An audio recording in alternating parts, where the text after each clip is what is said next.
जब जल सींचू मूल तरु सखा पात्र आधार। सात दीप नौ खंड में गुरु से बड़ा न को। जो करता कर न सके गुरु करे सो। राम कृष्ण लेके न बड़ा तीनों तो गुरु की।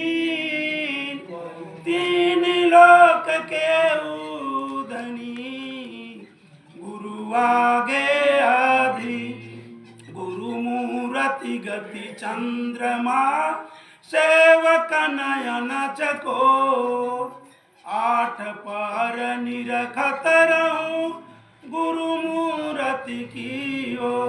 आदरणीय संत समाज, परम पूज्य साहिब जी, देवियों एवं सज्जनों, भाइयों एवं बहनों, हमारे तरफ से आप लोगों को त्रैबार बंदगी है। दो शब्द बोलने जा रहा हूँ, उस पर आप लोग विचार करेंगे। पंडित सोधी कहो समुझाई। जाते आवागमन नसाई। अर्थ धर्म और काम मोक्ष कहो कवन दिशा बसे भाई। उत्तर की दक्षिण पूरब की पश्चिम स्वर्ग पताल की माही। बिन गोपाल ठवर कतहु नहीं नरक जात दो काही। अन जाने को स्वर्ग नरक हरि जाने को नाही। जय डर से सब लोग डरत सो डर हमारा नाही। पाप पुण्य की शंका नाही स्वर्ग नरक नहीं जाही। कहे कबीर सुना हो संतो जहाँ का पद तहाँ समाही। सदगुरु कबीर साहेब समझाते हैं, पंडित शोध कहूँ समझाई। पंडित का अर्थ होता है ज्ञानी। जो ज्ञानी हो उसी को पंडित कहा जाता है। पंडित शोध कहूँ समझाई जासे आवा गवन निसाई। तो साधक पंडित से कहता है, हे पंडित, आप सोच करके समझ करके बात बोलिए, जिससे कि हम लोगों का आवागमन समाप्त हो जाए। काहे कि कहा गया है, पुनरपि जननम पुनरपि मरणम पुनरपि जननी जठरे शयनम। यानी बार बार यह जीव माता के गर्भ में आता है। 9 महीना माता के गर्भ में बहुत दुख सहता है, और फिर जब आ जाता है तो इसको माया लग जाता है और यह भूल जाता है। पंडित शोध कहु समझाई जासे आवा गवन नसाई। तो हे पंडित, इस प्रकार से हमको समझाइए कि हमारा जो बार बार यह जीवन जन्म मरण के चक्कर में पड़ता है, बार बार मरते हैं जन्मते हैं, ये हमारा क्रम है, तो इससे हम मुक्त हो जाएं। अर्थ धर्म और मोक्ष काम बस कौन दिशा बसे भाई। उत्तर की दक्षिण पूरब की पश्चिम स्वर्ग पताल की माई। मनो यह कहाँ बसता है? तो साधक पुनः पूछता है पंडित से, ये भाई बताओ वो अर्थ कहाँ है, वो धर्म। तो अर्थ कहा जाता है वह बाहर कहीं नहीं है। ये नहीं है कि बाहर कहीं खोजने से मिलेगा, यह हम लोगों के मानव शरीर में ही। अर्थ मतलब होता है रुपया। जब व्यक्ति काम करेगा तो उसको रुपया मिलेगा, रुपया मिल जाएगा। धर्म कहा जाता है, जब जैसे हम लोग सत्संग में आए हैं तो अच्छी अच्छी बातों को सुनने को मिल रहा है, तो आदमी उसमें विचार करेगा, विचार करके भोजन करेगा, विचार करके वाणी बोलेगा, तो वह धर्म संगत में आएगा, वो धर्म में आ जाएगा। जब उससे कोई गलती नहीं होगा तो वो धर्म है। अर्थ धर्म काम, काम कहा जाता है कामना इच्छा। तो जब सत्संग में आदमी आएगा तो उसका रहनी सुधार हो गया, खान पान सुधार हो गया, इच्छा भी समाप्त होगी। हमारे संत गुरुजन इच्छाएं पर तो बोलते हैं, इच्छा ही मूल दुख का कारण है। इस संसार में हम लोगों को दुख है तो इच्छा के कारण ही है, और जब इच्छा समाप्त हो जाएगा तो मोक्ष है ही है, अलग से मोक्ष नहीं है। बिन गोपाल ठौर कतहु नहीं नरक जात धो काहीं। गोपाल का अर्थ यहाँ ईश्वर से लिया गया है, ईश्वर से लिया गया है। गोपाल का अर्थ कृष्ण होता है, कृष्ण भगवान सभी लोग जानते हैं, सभी लोग भजते, बहुत लोग भजते हैं, जैसा जिनका आनंदी है, क्योंकि धर्म एक है, संप्रदाय नाना है, संप्रदाय की गिनती नहीं है, लेकिन सबका मूल एक है। तो अर्थ धर्म और काम मोक्ष कौन दिशा बस भाई। तो कहा गया अनजाने को स्वर्ग नरक है, हर जाने को नहीं। जो लोग नहीं जानते हैं कि हमारा वह स्वर्ग कहीं बाहर नहीं है, जब व्यक्ति अपने उच्च कर्म में पहुंचता है, अपने रहने में पहुंचता है, तो स्वरूपस्थ होता है। और जब स्वरूप स्थिति में आएगा तो ना उसको स्वर्ग चाहिए ना नरक चाहिए, ना उसको स्वर्ग चाहिए ना नरक। वही मुक्ति की दशा है। और स्वर्ग नरक, और जो नहीं जानता है वो तो डरता है कि यही स्वर्ग नरक है। देखा जाए तो यही स्वर्ग है और यही नरक है। हमारे घर ही में स्वर्ग है, घर ही में नरक है। जब हमारे घर में 4 लोग हैं, 5 लोग हैं, पिता पुत्र हैं, उसके बाद पुरुष है, स्त्री है, माता पिता है, सास बहू हैं, अगर इन लोगों में पड़ता है, सब में सामंजस्य है, सब में प्रेम है, सौहार्द है, तो वही घर स्वर्ग है। अलग से स्वर्ग की कामना नहीं है। स्वर्ग यही है और नरक भी यही है। जिस घर में पड़ता नहीं है, पुत्र पिता से नहीं बोलता है, सास बहू से नहीं बोलती, बहू सास से बोलना नहीं चाहती, सभी लोग करनी काटते हैं, कोई किसी से बोलना नहीं चाहता, कोई किसी को सहन करना नहीं चाहता है, तो नरक तो वही है, वही तो घर नरक है। अलग से कहीं ऐसा नहीं है कि अलग से स्वर्ग है, अलग से नरक है। नरक और स्वर्ग यही है। अब हम सोच लें कि हमको कहाँ रहना है, नरक में वास करना है कि स्वर्ग में वास करना है। और अलग से यह शरीर छूटने के बाद स्वर्ग नरक नहीं है, यही है। आज ही हम विचार कर लें कि हम कहाँ जीना चाहते हैं, स्वर्ग में जीना चाहते हैं कि नरक में जीना चाहते हैं। ये हमारे ऊपर डिपेंड करता, सभी भाइयों के ऊपर डिपेंड करता है। ये नहीं कि अगर जो हमारी रानी अच्छी है तो स्वर्ग है, नहीं तो नरक है ही है। तो इससे हम लोगों को बचना होगा। एक महात्मा जी बहुत ही एकदम मुक्त दशा के संत थे, ऐसे जा रहे थे, टहलते हुए जा रहे थे, तो एक स्त्री पुरुष बुजुर्ग थे, बैठे हुए थे, थोड़ा चिंता में थे। तो संत ने कहा, अरे खुशी मनाओ, क्यों मायूस हो, बहुत धन आएगा, धन आने वाला है, क्यों चिंता करते हो, लेकिन एक काम करना। तो बुजुर्ग ने बोला, क्या करना? कहे लालच मत करना, अगर लालच कर दोगे तो तुम्हारा सर्वनाश हो जाएगा।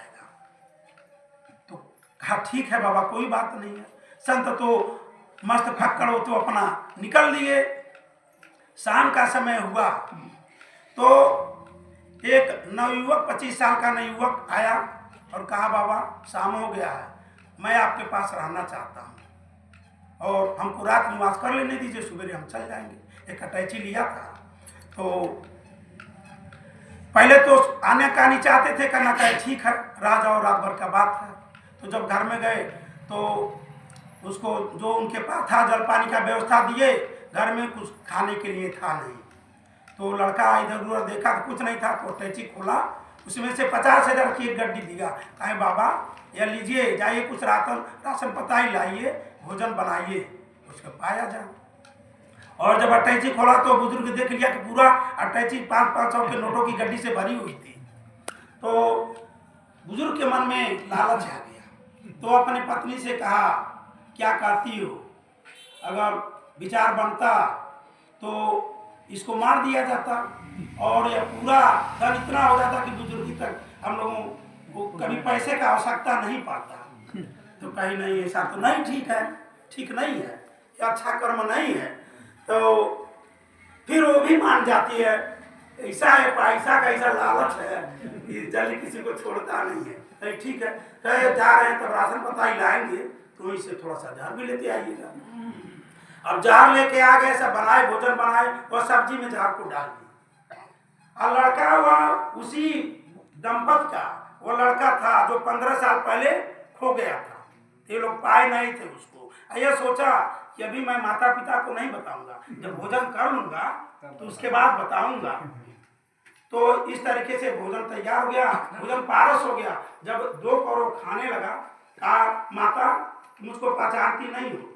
अरे मैं 15 साल पहले चला गया था और मैं खो गया था, तो मैं ये सोचा कि अब मैं पैसा कमा लिया हूँ, हमारे माता पिता बुजुर्ग हो गए हैं, तो अब चलूंगा, पैसा है, कोई धंधा पानी कर लूंगा और माता पिता का खूब सेवा करूंगा। इसलिए मैं आया हूँ। तो मैं सोचा कि बाद में आपको बताऊंगा। तो आज आपके हाथ का भोजन मिला, आत्मा तृप्त हो गया, बहुत आनंद आया। आपके हाथ का भोजन 15 साल के बाद आपके हाथ का भोजन मिला। अब इधर इन लोगों को जैसे ही सुना कि मेरा बेटा है, अब तो इन लोगों को चक्कर आ गया, शरीर से पसीना छूटने लगा कि अब क्या होगा। और इतना बात करते करते वो 5-6 को और भोजन ग्रहण कर लिया और उसको विष लग गया। वह धीरे से गिर गया, मुख से झाग आने लगा और कुछ देर के बाद छटपटा के उस बालक का प्राण समाप्त हो गया।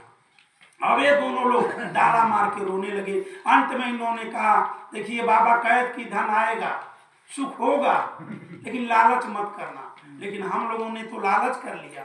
इस लालच का ऐसा परिणाम है कि मेरा खोया हुआ पुत्र भी चला गया। अब हम लोग इस जीवन में रह के क्या करेंगे? ये पैसा हम लोगों के किसी काम का नहीं है।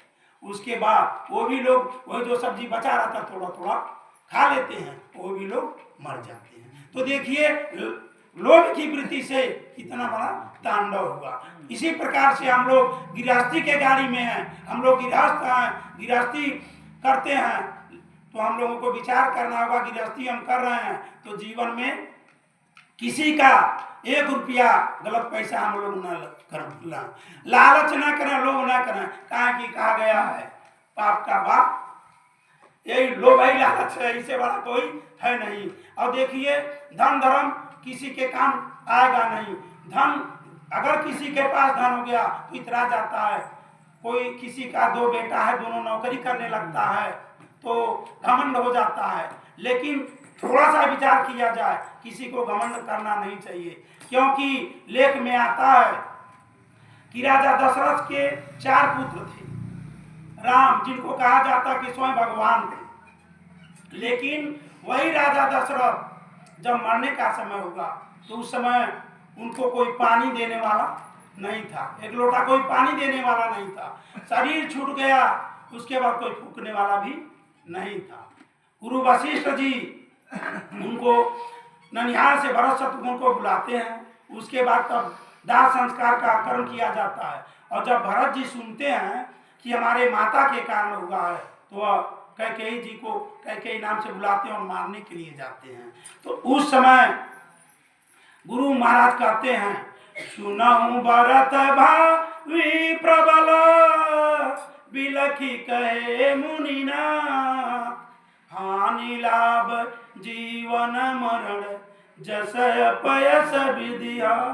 हे भरत, यह 6 चीज किसी के हाथ में नहीं है। जीवन मरण, जन्म, अपयस, शुभ लाभ, ये सब किसी के हाथ में नहीं है, 6 प्रकृति के हाथ में है। तो तुम विलाप ना करो, सबका संजोग है। जिसका जन्म हुआ है, या हम लोग इस सत्संग में आए हैं, संजोग बना हुआ है, अभी वियोग होगा। तो जन्म ना ही मृत्यु का कारण है, संजोग ही वियोग का कारण है। तो इस धन का क्या लाभ? जब ऐसे ऐसे पुरुष जिनके पुत्र ही भगवान, उनको भी कोई समय पर देने वाला नहीं मिला, कोई सुख देने वाला मिला नहीं मिला, तो क्या हम लोगों को मिलेगा? इस धन धर्म से हम लोगों को सुख मिलेगा? नहीं मिलेगा। मिलेगा अपने आचरण से, अपने पवित्र रानी से। अगर हम लोग करोड़ों कमा के घर में रख दें और अपने वाणी पे कंट्रोल ना करें तो इनाम में जूता चप्पल लाख मिलेगा। ये सत्य है। अगर 1 भी रुपया कमा के नहीं रखे हैं, हमारी वाणी मधुर है, हम सबसे प्रेम से बोलते हैं, तो भोजन भी मिलेगा, सेवा भी होगा, ये गारंटी है। हमारे संत गुरुजन कहते हैं कि इसमें कोई काट नहीं सकता है। तो इसलिए कहा गया है कि मधुर वचन है औषधि, कटुक वचन है तीर, श्रवण द्वार है संचरे, वेद सकल शरीर। तो हम लोगों को मधुरभाषी होना चाहिए। और अगर किसी का सेवा न दे सकें तो किसी का छीनना नहीं चाहिए। हो सके तो जितना हो सके उतना हम सेवा दें। सेवा यही मुख्य है, क्योंकि जो कुछ हमसे सेवा बन जाएगा वही साथ में जाने वाला है। यह शरीर छूटेगा, जितना ही आनंदी है सब कुछ यहाँ से छूट जाएगा। हम लोगों के साथ सिर्फ हमारे अच्छे कर्मों का संस्कार, बुरे कर्मों का संस्कार इस धाम से जाएगा। और हम लोग भी जाना तो है यहाँ से, तो यही कहा गया है जिसका आज बना हुआ उसका कल भी बना हुआ है। जो आज सत्संग भजन कर रहा है तो समाज में उसका नाम है कि फलाने बहुत अच्छे हैं, किसी से झगड़ा झुट्टी नहीं करते, बड़ी प्रेम भाव से रहते हैं। तो यहाँ भी उसका बना बनाया, यही तो संस्कार लेके हम लोगों को जाना है, यहाँ रहना नहीं है। तो जब अच्छा संस्कार है तो उसका वहाँ भी मिलेगा, इससे बढ़िया मिलेगा। समय नहीं है इसलिए मैं ज़्यादा न करते हुए अपने वाणी को ही विराम दूंगा। जो हमारे वाणी से आप लोगों को कष्ट लगा हो उसके लिए हम क्षमा प्रार्थी हैं, और जो अच्छा लगा हो उसको आप लोग धारण करेंगे। बोलिए सतगुरुदेव भगवान की, सदगुरु कबीर साहेब की, इस स्थान की, गुरु महाराज की।